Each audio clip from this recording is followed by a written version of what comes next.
नमस्कार मित्रांनो, पुन्हा एकदा स्वागत आहे आपलं गॅट सपोर्ट यूट्यूब चॅनलमध्ये। जिल्हा परिषद जालना शिक्षण विभाग माध्यमिक जालना या कार्यालयाचे पत्र आज दिनांक 13 डिसेंबर 2024 रोजी निर्गमित करण्यात आले आहे।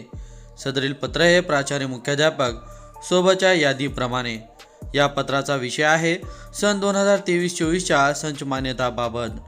मित्रांनो, राज्यातील अंशतः अनुदानित 20%, 40%, 60% प्राथमिक, माध्यमिक, उच्च माध्यमिक, कनिष्ठ महाविद्यालयांना अनुदानाचा वाढीव टप्पा 1 जून 2024 पासून देण्याचा निर्णय राज्य शासनाने घेतला आहे।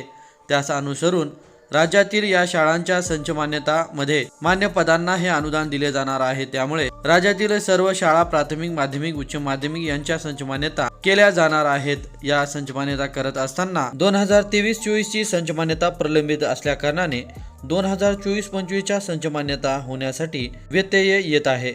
अशा शाळांच्या सन 2023-24च्या संच मान्यता अगोदर करण्यासाठी त्या शाळांना शाळेमध्ये कार्यरत शिक्षकांची पदे भरून ती फायनलाइज करणे आवश्यक आहे।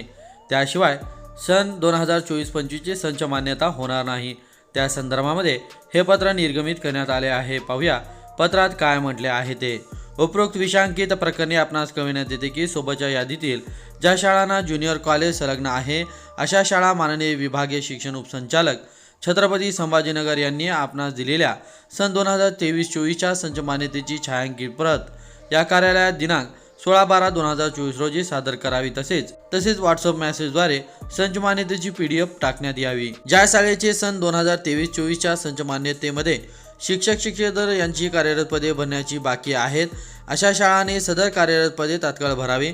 सदर प्रकरणी कोणत्याही प्रकारची टाळाटाळ अथवा दिरंगाई होणार नाही याची दक्षता घ्यावी। आपण माहिती न भरल्यामुळे संच मान्यता प्रलंबित राहिल्यास याची सर्वस्वी जबाबदारी आपणावर राहील याची नोंद घ्यावी, असे आदेश शिक्षणाधिकारी माध्यमिक जिल्हा परिषद जालना यांनी दिले आहेत। मित्रांनो, ज्या शाळा कॉलेजमधील कार्यरत शिक्षक व शिक्षकेतर यांची पदे अजूनही भरण्यात आली नाही अशांची यादी सोबत दिली आहे। मित्रांनो, हे पत्र व सदरील यादी आपणास हवी असल्यास सदरील यादी ही आपल्या शासन निर्णय व परिपत्रक या टेलिग्राम चॅनलवर उपलब्ध करून देण्यात आली आहे। त्या ठिकाणावरून आपण ही यादी डाउनलोड करून घ्यावी।